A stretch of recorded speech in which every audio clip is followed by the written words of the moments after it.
नमस्कार मेरे प्यारे दोस्तों, मैं हूं आपका होस्ट शेफ धीरज। रेस्टोरेंट और क्लाउड किचन का जो व्हाट्सएप ग्रुप है उसके लिए ये वीडियो है। यहाँ पे मैं क्वेश्चन ले रहा हूँ जो कि द होमली किचन के नाम से है और इनका ये मुंबई में क्लाउड किचन है। इन्होंने लगभग 4 क्वेश्चंस मुझे यहाँ भेजे हैं, उनका आंसर मैं दे रहा हूँ। इन्होंने मुझे पूछा है, hello sir, I am from Mumbai, मैं मुंबई से हूँ। मुंबई एरिया में क्लाउड किचन है, 7 महीने से जोमेटो पे टाई अप किया हुआ है।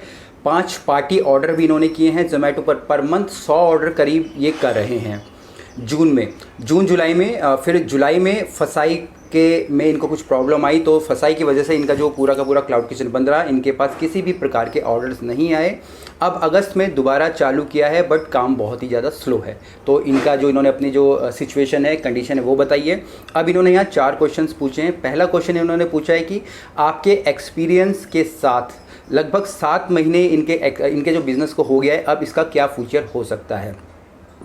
सर मैम, जिनका भी ये क्लाउड किचन है, सबसे पहले थैंक यू कि आप ऐसी जेन्युइन प्रॉब्लम्स यहाँ पे लेके आ रहे हैं और पूछ रहे हैं इसका फ्यूचर क्या है।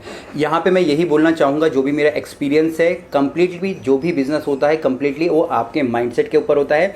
आप उस बिज़नेस को कैसे आगे ग्रो करना चाहते हैं। अगर आपको लग रहा है कि आपको इसमें फ़ायदा हो रहा है तो प्लीज़ इस बिज़नेस को आगे लेके जाइए। हो सके तो एक नया क्लाउड किचन स्टार्ट कीजिए, इसको मल्टीपल ब्रांड में लेके जाइए, या फिर आप अपने एक ओपन में भी अपना एक रेस्टोरेंट या छोटा सा टेक अवे या जो भी आपका बजट है उसके हिसाब से खोल सकते हैं। क्योंकि 7 महीने में आपने ये तो देख लिया है कि भाई कितना पैसा आपका लगता है, कहाँ आपका जाता है, बशर्ते आप लोगों ने अपनी SOPs क्रिएट करके रखी हों, आपको आपके प्रोडक्ट्स के बारे में मालूम हो।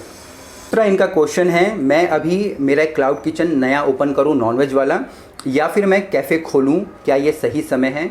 जी हाँ, ये बिल्कुल सही समय है, बशर्ते आपने अपने बैकएंड का काम पूरा कर लिया हो, आपको आपके प्रोडक्ट का नॉलेज हो, आपके पास अपनी SOPs क्रिएट करी हो। जिस प्रकार से होटल या रेस्टोरेंट्स में काम करते हैं, आपको वो सारी की सारी चीज़ें आती हो तो आप खोल सकते हैं, चाहे रेस्टोरेंट हो, क्लाउड किचन हो। खोलने का कोई समय नहीं होता है, अभी भी चीज़ें खुल रही हैं। अगर आप अगर आप मुझे फॉलो कर रहे हैं, मुझे अगर आप देख रहे हैं, मेरे व्हाट्सअप के स्टेटस देख रहे हैं, तो मैं हमेशा डालता रहता हूँ क्या नई ओपनिंग होगी, लोगों के फीडबैक, लोगों की सारी चीज़ मैं यहाँ पे शेयर करता रहता हूँ। तो लोग कर रहे हैं, पर आप एक प्रॉपर गाइडेंस के साथ आप कर रहे हैं तो बिल्कुल ठीक है। चाहे वो रेस्टोरेंट हो, चाहे क्लाउड किचन हो, चाहे कोई सी भी कुजीन या कॉन्सेप्ट हो, कुजीन कोई सी भी हो, पर कॉन्सेप्ट आपको हमेशा नया रखना है और कुछ ना कुछ यूनिकनेस जरूर लानी है, क्योंकि अगर आपका प्रोडक्ट अच्छा होगा तभी जाके वो सेल होगा।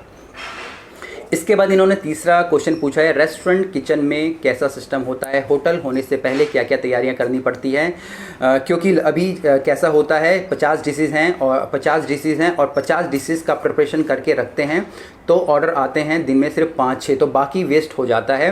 प्रोफेशनल शेफ़ कैसे मेंटेन करते हैं, जैसे कि मान लीजिए आप लोग 50 डिशेज़ आपने अपने मेन्यू में रखी हैं, उसके बाद सिर्फ दिन में 5 या 6 ऑर्डर आए, तो बाकी के जो 50 में से अगर मैं 6 माइनस कर दूँ तो लगभग 46 या 40, तो सारी की सारी चीज़ें वेस्टेज हो जाती हैं।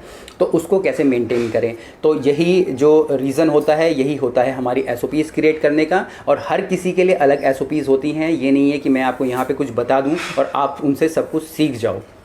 आप जब भी कोई बिज़नेस कर रहे हो, आपको एक मेंटर की ज़रूरत होती है। आपको सीखना होता है कि पर्टिकुलर प्रोडक्ट को लेके आप कैसे उसकी SOPs क्रिएट कर पाएँ, चाहे आपका वो प्रोडक्ट हो, चाहे आपकी वो डिशेज़ हो, हमारी फूड सेफ्टी हो। जब इन सब चीज़ों को आप अच्छे से सीख पाते हैं, तब जाके आप अपने प्रोडक्ट को डेवलप कर पाते हैं या अपने बिज़नेस को अच्छे से रन कर पाते हैं। इनका जो पुराना क्वेश्चन था, ये सही समय या गलत समय है, तो सही समय तो है, पर अगर आपको इन चीज़ों का ज्ञान है, अगर आपको ये चीज़ें समझ नहीं आती, तो प्लीज़ अपना कैफ़े नहीं ओपन कीजिएगा।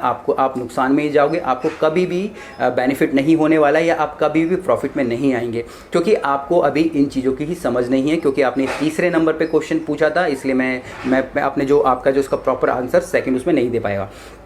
यहाँ पे मैं कुछ एग्जांपल लेना चाहूँगा। जैसे कि आपने देखा होगा, रिकॉर्डेड कोर्सेज लोग बेचते हैं, कोई डॉक्टर लगा लेता है अपने आगे, ठीक है। तो अभी मेरे कई सारे ऐसे मेंटीज हैं जिन्होंने कि वो उनके जो कुछ कोर्सेज होते परचेज़ किए थे, वो वही रिकॉर्डेड कोर्स होते हैं जिनको कि देख के आपको लगता है कि भाई मैंने यहाँ से ये सीख लिया, यहाँ सीख लिया है। पर जब पर्टिकुलर आप अपने प्रोडक्ट को लेकर काम करते हैं, तो आपको कोई भी हेल्प नहीं मिलती है उन रिकॉर्डेड वीडियो से, क्योंकि आपका कोई भी फ़ायदा नहीं होता। यहाँ पर मैं एक नाम लेना चाहूँगा, बिरयानी ब्लेंड, मेरे मेंटी हैं।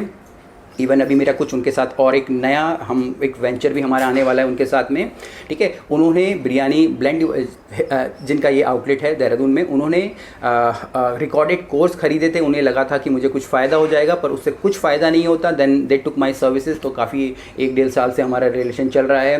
बिरयानी बाई एनी आने वाला है, सेम उन्होंने भी वो रिकॉर्डेड कोर्स लिए थे। तो कहने का मेरा मतलब है, आप वीडियोज़ कितनी भी देख लीजिए, कुछ भी देख लीजिए, उसका कोई रिजल्ट नहीं आता है जब तक आपका जो एक पर्टिकुलर प्रोडक्ट है। अगर मैं रोटी बना रहा हूँ तो रोटी के बारे में मुझे समझना है, ना कि मुझे बिरयानी के बारे में समझना है। मुझे अपने प्रोडक्ट के बारे में समझना है। मुझे ये पता होना चाहिए कि भाई मैं क्या प्रिपरेशन कर रहा हूँ, कैसे उसको वेस्टेज से बचाना है, कैसे उसको मेंटेन करना है, किस प्रकार से कस्टमर को वो चीज़ें डिलाइट करेंगी। तो अगर इन सब चीज़ों पे आप काम कर पा रहे हो तब जाके आपका बिजनेस चलता है।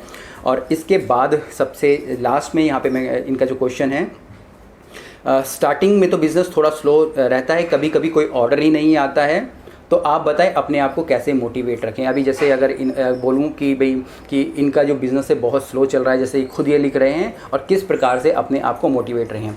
इनोवेशन एक शब्द है, इनोवेशन एक ऐसी चीज़ है जो आप करते जाइए अपने प्रोडक्ट के साथ, अपने कस्टमर के साथ, तो आप कभी भी बोर नहीं होंगे। और मैं हमेशा अपने काम को लेके मोटिवेटेड हूँ, क्योंकि मैं अपने काम से प्यार करता हूँ। I love my work, I love my job. तभी मैं रोज़ की वीडियोज़ बना रहा हूँ, रोज़ के रोज़ आपके सामने आ रहा हूँ, और मेरा जो यहाँ ग्राफ है वो धीरे धीरे करके बढ़ता ही जा रहा है। I started with just with the videos. मैंने जस्ट वीडियो से स्टार्ट किया था। मैं पैशनेट था उस चीज़ को लेके, मैंने अपने कोर्सेज़ निकाले। अब मेरे इतने 450 से ज़्यादा मेंटीज़ मेरे, अगर आप बोलेंगे, पूरे ऑल ओवर इंडिया में और इंडिया से बाहर भी हैं, जिनको कि मैं अपने कोर्सेज सेल करता हूँ। अब जो ये मेंटीज़ होते हैं मुझसे पर्सनली कनेक्टेड रहते हैं, ताकि एक्चुअल में उसका बेनिफिट हो पाए। और यहाँ से मुझे इतने सारे नए लोगों से कनेक्शन मिल गया है। अभी अगर आप देखेंगे इस ईयर के एंड तक या नेक्स्ट ईयर के एंड तक मेरे खुद के ब्रांड्स भी आ जाएंगे रेस्टोरेंट और क्लाउड किचन के, जिनकी कि मैं फ्रेंचाइजी या फिर एक प्रॉपर हमारी जो कंपनी होगी उसके थ्रू मैं वो सारी चीज़ें करूँगा। आप देखेंगे कि मैं किस तरीके से खुद ग्रो कर रहा हूँ, और मैं सबको यही चाहता हूँ, जो भी मेरे मेंटी हैं या जो भी मेरे सब्सक्राइबर मुझे देख रहे हैं, कि वो भी इस तरीके से ग्रो करें। आप अपने प्रोडक्ट्स की लाइन ऐड करते जाइए, बशर्ते आप चीज़ों को सही समझते हो, सही से लोगों को समझा पा रहे हो। उम्मीद करता हूँ आपको ये वीडियो अच्छी लगी होगी। बाकी नेक्स्ट वीक फिर से ग्रुप खुल जाएगा आपके क्वेश्चंस के लिए, ताकि आप वहाँ पे अपने क्वेश्चन डाल पाओ। कुछ भी क्वेश्चन हो कमेंट्स को नीचे लिखिएगा। फिर मिलेंगे एक नए वीडियो में, तब तक के लिए जय हिंद।